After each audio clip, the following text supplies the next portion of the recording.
The sea mist clings to the jagged basalt cliffs of Ingvellir, a landscape carved by the violent pulse of the earth itself. We are taught to envision the Viking Age through a lens of fire and iron, longships splintering coastal defenses, the terror of the Northmen, and a culture defined by the brutal finality of the blade. In the year 930 AD, while the rest of the continent bowed to the whims of absolute monarchs and divine right autocrats, these same barbarians gathered in this volcanic rift to perform an act that would ripple across a millennium. They established the Althing. How does a society built on the cult of the warrior reconcile itself with the cold, calculated mechanics of law? The information in this video is based on current historical research, though we must acknowledge that interpretations vary among historians. What we call democracy today, a system of universal suffrage and individual rights, would have been an alien concept to the chieftains of the 10th century. It was a democracy of the elite, forged in the crucible of a harsh, unforgiving frontier where the only alternative to the gavel was the grave. It was born of necessity. They did not gather to vote for a leader, they gathered to prevent the end of their world. Imagine the rhythmic thrum of thousands of voices echoing off the canyon walls. No crons, no trones, no divine mandates. They were architects of a fragile, radical order, carving a framework of justice out of the raw, untamed wilderness. It was a violent, desperate transformation of the Viking spirit. The savage and the statesman were one and the same. This is where the myth of the mindless marauder dies, and the reality of the world's first parliament begins to breathe. The horizon is not a line here, it is a jagged wound of basalt and ice. They were not merely explorers, they were fugitives of the Norwegian crown, fleeing the iron grip of King Harald Fairhair. These men and women brought more than steel axes and livestock. They brought the volatile ghosts of blood feuds and the heavy weight of ancestral grudges. Imagine the scene: solitary homesteads clinging to the edges of glacial rivers, separated by vast, unforgiving lava fields. A stolen sheep, a disputed boundary, a word spoken in anger. These were the sparks that ignited infernos. Every farmstead became a potential fortress, and every valley risked becoming a graveyard for neighboring clans. Without a central authority, the island teetered on the precipice of total anarchy. The Norse settlers realized that if they continued to live by the blade alone, the land would consume them. The air grew thick with the tension of impending collapse.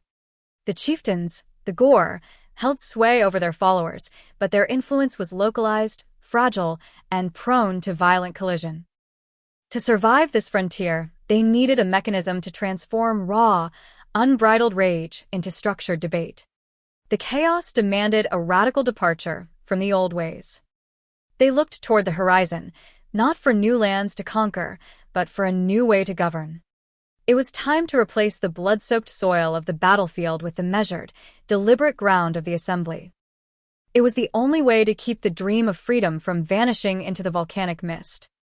The mist clings to the jagged obsidian fissures of Ingvellir, a landscape carved by the violent tectonic pulse of the earth.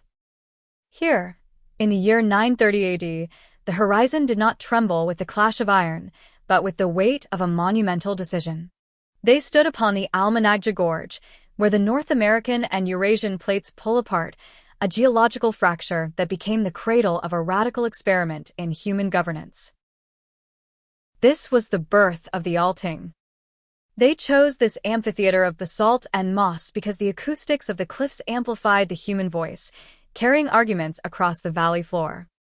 It was an open-air theater of democracy, where the law was not whispered in the shadows of a king's palace, but proclaimed under the sun. He was the living vessel of their collective memory, a man tasked with a burden that defied the limitations of the era. With no written constitution to anchor them, the Lawspeaker stood upon the Logberg, the Law Rock, and recited the entirety of the Icelandic legal code from memory. If a dispute arose, the Lawspeaker was the final arbiter. If the law was unclear, he was the architect of its interpretation.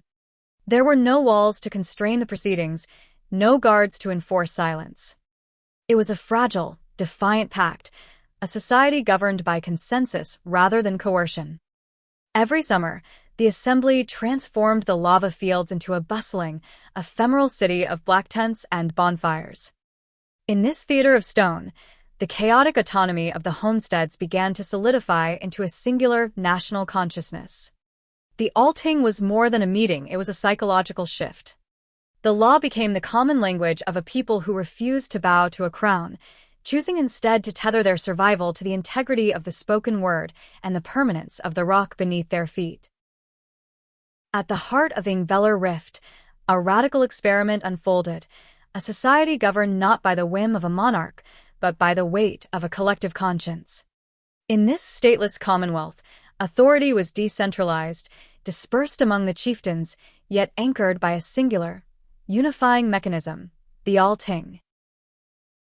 Here, grievances were not settled by the blade, but by the eloquence of the Lawspeaker.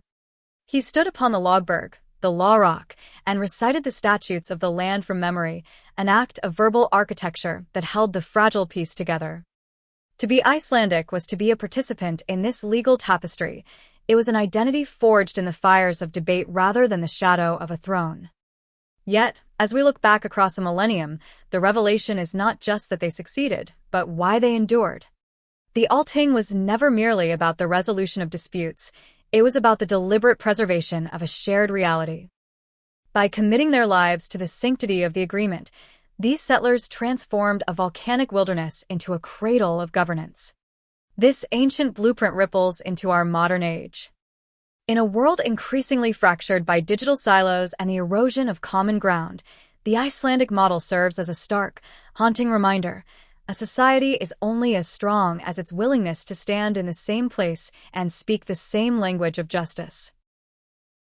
The stones of Ingvellir still hold the echoes of those who chose consensus over conquest. History rarely offers us a clean ending. It leaves us with questions that demand an answer in the present tense. If the survival of a nation once depended on the integrity of a spoken word in a valley of stone, what does our survival depend on today? The legacy of the Althing is not a relic to be studied, but a challenge to be met. Join us as we continue to unearth the moments where human history shifted on its axis.